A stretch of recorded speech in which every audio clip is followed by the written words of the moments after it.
Mala cooking ಚಾನಲ್ಗೆ ಸ್ವಾಗತ. ಇವತ್ತಿನ ರೆಸಿಪಿಯಲ್ಲಿ ಬಿಳಿ ಜೋಳದ ರೊಟ್ಟಿ ಹೇಗೆ ಮಾಡೋದು ಅಂತ ತೋರಿಸ್ತಾ ಇದ್ದೀನಿ. ಮೃದುವಾಗಿ ಮತ್ತು ಈಸಿ ಮೆಥಡಲ್ಲಿ ಹೇಗೆ ಮಾಡೋದು ಅಂತ ನೋಡೋಣ. ರೋಟಿ ಮಾಡಲು 1 ಕಪ್ ಜೋಳದ ಹಿಟ್ಟು ಮತ್ತು ಅರ್ಧ ಕಪ್ ನೀರು ತಗೊಂಡಿದ್ದೀನಿ. ಹೇಗೆ ಮಾಡೋದು ಅಂತ ನೋಡೋಣ. ಒಂದು ತಟ್ಟೆಯಲ್ಲಿ 1 ಕಪ್ ಹಿಟ್ಟನ್ನು ಹಾಕ್ಕೊಂಡು ಸೋಸ್ಕೊಳ್ತಾ ಇದ್ದೀನಿ. ಅರ್ಧ ಕಪ್ ನೀರು ಚೆನ್ನಾಗಿ ಬಿಸಿ ಮಾಡ್ಕೊಂಡಿದ್ದೀನಿ. ಇದಕ್ಕೆ ಹಿಟ್ಟನ್ನು ಹಾಕೊಳ್ತಾ ಮಿಕ್ಸ್ ಮಾಡ್ಕೊಳ್ತಾ ಇದ್ದೀನಿ. ಬಿಸಿ ನೀರು ಹಾಕೋದ್ರಿಂದ ರೊಟ್ಟಿ ಮೃದುವಾಗಿ ಬರುತ್ತೆ. ಹಿಟ್ಟು ಸ್ವಲ್ಪ ತಣ್ಣಗಾಗೋವರೆಗೂ ಮುಚ್ಚಿ ಇಟ್ಕೊತಾ ಇದ್ದೀನಿ.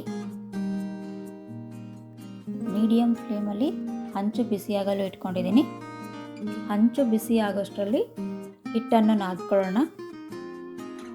ತಟ್ಟೆಗೆ ಹಿಟ್ಟನ್ನು ಹಾಕ್ಕೊಂಡು ಚೆನ್ನಾಗಿ ಗಟ್ಟಿ ಹದದಲ್ಲಿ ನಾದ್ಕೊಳ್ತಾ ಇದ್ದೀನಿ.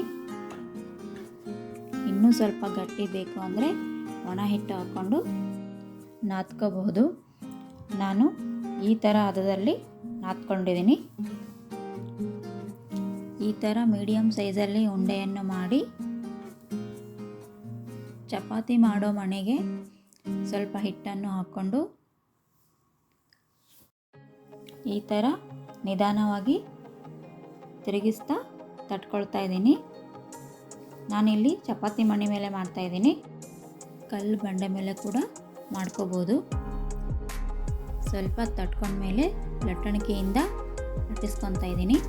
ಈ ಥರ ತಿರುಗಿಸ್ತಾ ಲಟ್ಟಿಸ್ಕೊಂಡ್ರೆ ರೊಟ್ಟಿ ಬೇಗ ದೊಡ್ಡದಾಗುತ್ತೆ. ಪೂರ್ತಿ ಕೈಯಿಂದನೂ ಕೂಡ ತಟ್ಕೋಬೋದು.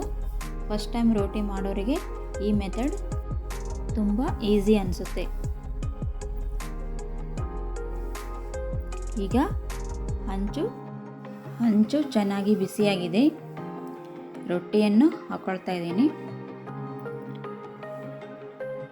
ಬಟ್ಟೆಯನ್ನು ಹಸಿ ಮಾಡಿ ಈ ರೀತಿಯಾಗಿ ನೀರನ್ನು ಹಚ್ಕೊಳ್ತಾ ಇದ್ದೀನಿ.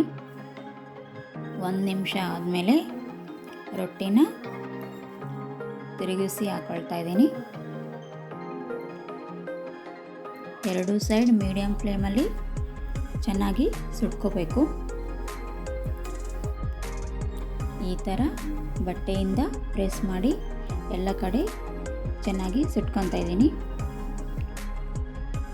ಈಗ ಬಿಸಿ ರೋಟಿ ರೆಡಿಯಾಗಿದೆ.